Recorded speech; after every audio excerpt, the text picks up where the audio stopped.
Hello art friends, Melisa here. Today I'm sharing a collage project and my focal point is a photo image from the Tim Holtz Ideology Papery Paper Dolls collection. This little bag has a ton of paper dolls and each one comes in 3 different sizes. I'll spend some time chatting during the collage process, but once I get to adding the foreground elements, I'll share some very specific design tips.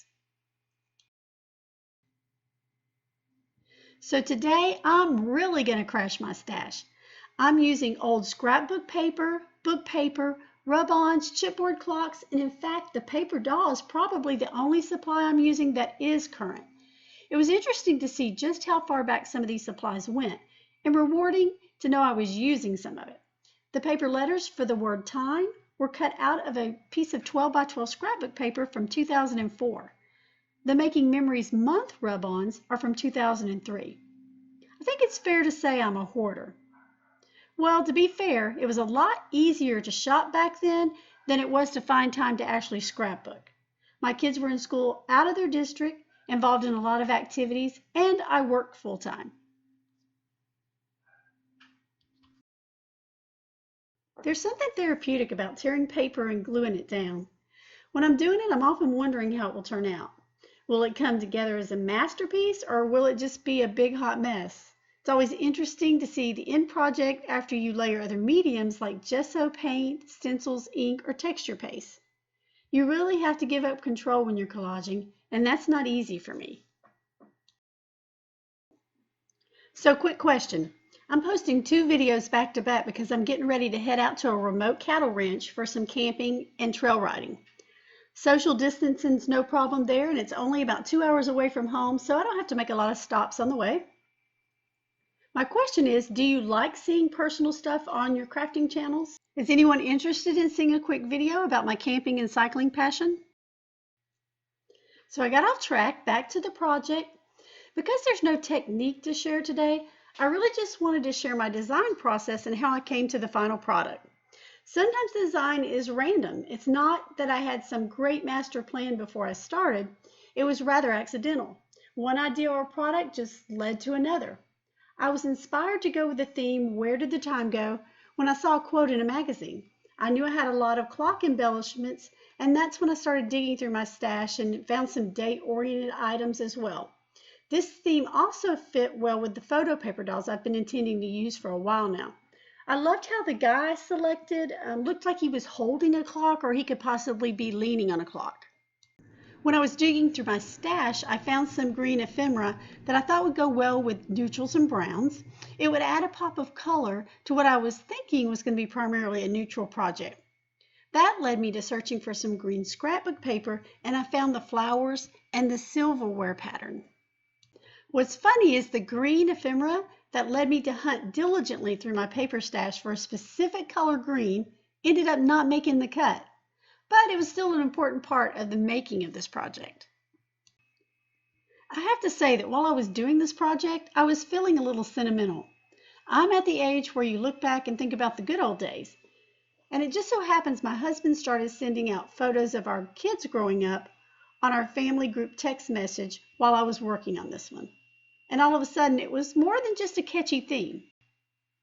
I started thinking, where had the time gone? It seemed like yesterday my 2 were just babies. As busy and stressful as it is at times, I do miss those days when they needed me. So after the collage paper was dry, I brushed on some cream acrylic paint and gesso to create a cohesive background. Later in the video, I mixed and rubbed on a green wash. I created it by mixing green and white paint and then added a little water to thin it out some more. And now it's time to add all the elements I'd selected and shift them around until I'm happy with the layout. I noticed none of the clocks had an hour or a minute hand on them. I could have used a Sharpie and added those on, but I decided the lack of hands and an exact time seemed appropriate for the title. They're clocks, but technically there's no time without the hands, right? Okay, I'm digging a little deep for symbolism here. I was really just too lazy to draw the hands. And the butterflies I added really looked much cooler than clock hands anyway. I like the green floral paper so much I decided it would be a great backdrop for my paper doll. Okay, it seems a little weird calling him a paper doll since it's a photo cutout, but that's what the package description calls them. I'm kind of wondering how other crafters refer to these. So with the green floral in the foreground now, I no longer liked it in the background along the edge of the page. So I did a little modification by adding some book paper. All right, so I got it glued down. Now I'm going to trim it out. And then I'm going to need to add some more cream acrylic paint and white gesso to make it blend in with the rest of the background. At this point, I started adding some green wash to the background. I mixed the green paint with white paint and then a little water and started brushing and rubbing it on. I added more water with my spray bottle when needed. It really made a big difference on how the background looked.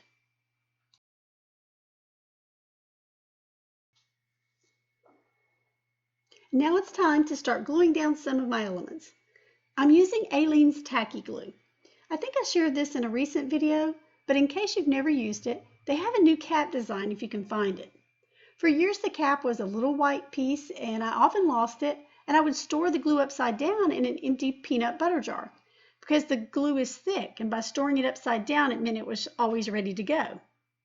I was really excited when they came out with a new lid design that took the place of my peanut butter jar, and that allowed me to store it upside down with the lid on. But for some reason, I'm having a hard time finding more of the new cap design. While tearing and gluing the paper down in the background was more random, what I'm doing now is not so random. The two main design elements I started with were the photo cutout and the title. In general, my photo cutout cluster will be more toward the left upper side of the layout, and the title will be on the opposite page in the right lower corner. So your eye travels across the pages naturally. More specifically on the left page, notice how I'm drawing the eye to travel from the darker clock in the right upper corner to the larger clock, and how the ephemera I put behind him completes that line. The title was such a big part of the layout, I felt like I needed to get it set now before I could decide where to add the rest of the elements. The word time was just some paper pieces I cut from a 12 by 12 piece of scrapbook paper. I'm adding the words where and gone using rub-on letters. The rub-ons were so old I kind of wondered if they would rub off properly, but they did okay. And as you can see, I stamped the words has and the.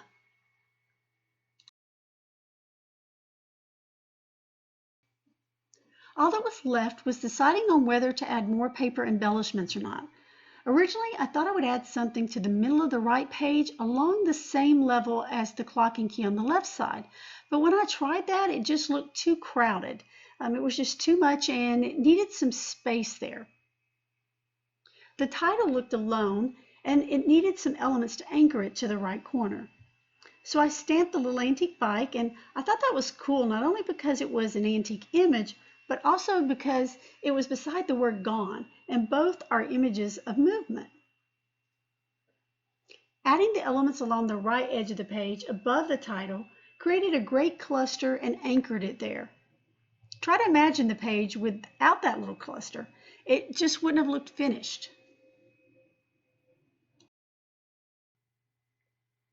And the finishing touch was adding the rub-ons with the months of the year. It just added more interest and it fit well with the theme. Well, that's a wrap for today's video.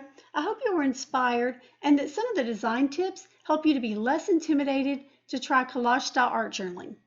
If you're inspired by this project to create an art journal project of your own, please post it on Instagram. Use the hashtag listed in the description box below so I can find your project. I'll be checking weekly. I know it's a long hashtag, but it'll pop up way before you finish typing it in. Thanks so much for stopping by. If you're new to my channel and would like to see more crafty projects, then please hit the subscribe button and bell below the video. And don't forget to hit the like button. It really encourages me to keep making videos. See you next time.